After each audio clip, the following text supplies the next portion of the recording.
मधुधेनु दान विधि तथा महिमा।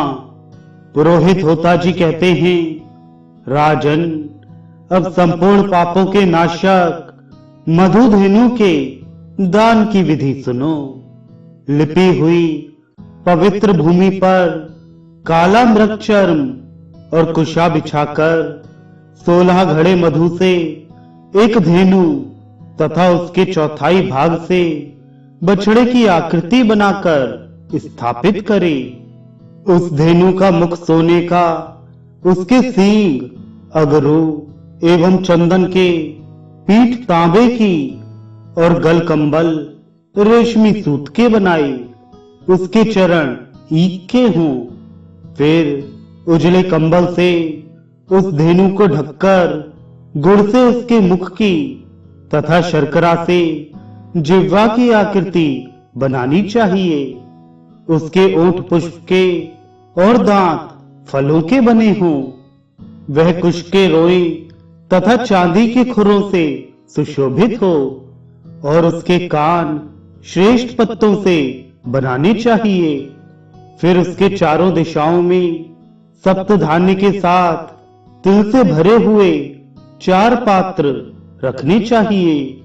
फिर 2 वस्त्रों से उसको ढककर कंठ के आभूषण से उसे अलंकृत कर दे। कांसे की दोहनी बनाकर चंदन और फूलों से उस धेनु की पूजा करनी चाहिए। अयन, विषुव, व्यतिपात, दिनक्षय, संक्रांति और ग्रहण के अवसर पर इस धेनु के दान का विशेष महत्व है। अथवा अपनी इच्छा से इसे सभी काल में संपादित किया जा सकता है। द्रव्य, ब्राह्मण और संपत्ति को देखकर दान का प्रतिपादन करना चाहिए।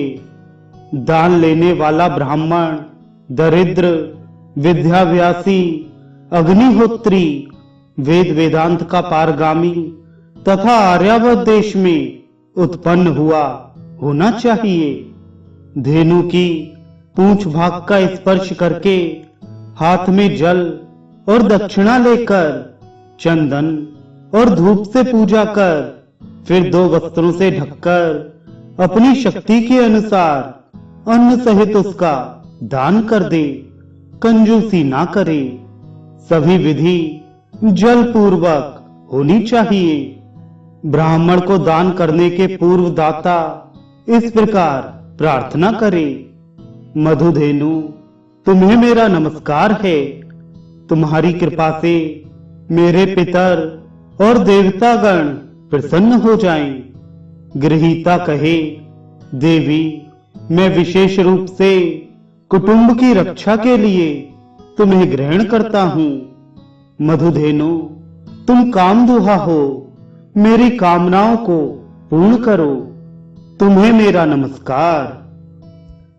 मधुबाता, इस मंत्र को पढ़कर इस धेनु का दान करना चाहिए। महाराज, दान के पश्चात छाता और जूता भी देना चाहिए। राजन, इस प्रकार भक्ति पूर्वक जो मधुधेनु का दान करता है वह एक दिन खीर और मधु के आहार पर रहे। दान लेने वाले ब्राह्मण को मधु और खीर के आहार पर 3 रातें व्यतीत करनी चाहिए।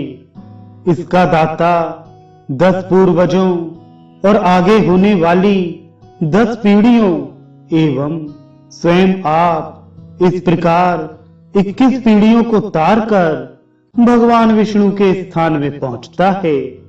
जो मानव इस प्रसंग को श्रद्धा के साथ सुनता अथवा सुनाता है वह समस्त पापों से छूटकर विष्णु लोक में चला जाता है।